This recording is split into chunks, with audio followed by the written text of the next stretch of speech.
इज्जत माफ मेरे वालिद मोहतरम, मेरे सियासी उस्ताद और रहनुमा हाजी शेख बिलाल साहब, तमाम वार्ड के जिम्मेदारान, मेरे रिश्तेदार, दोस्तों, अहबाब, और मैं अगर किसी का नाम लेने से मतलब कासिर हूँ तो मैं माफियत चाहता हूँ।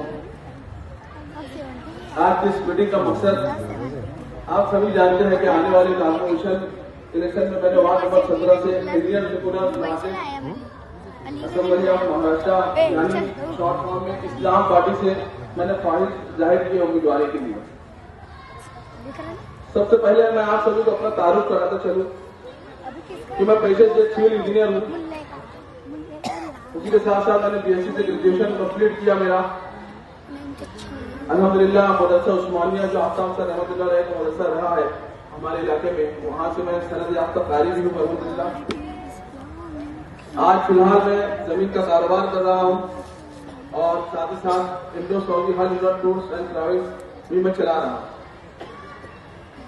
पढ़ाई और बिजनेस के साथ साथ मुझको बचपन से ही सियासत का शौक रहा है। मेरे वालिद मोहतरम की खिदमत खर्च इस इलाके के लिए रही है। अक्सर ऐसा होता था कि यहाँ पे मसाइल होते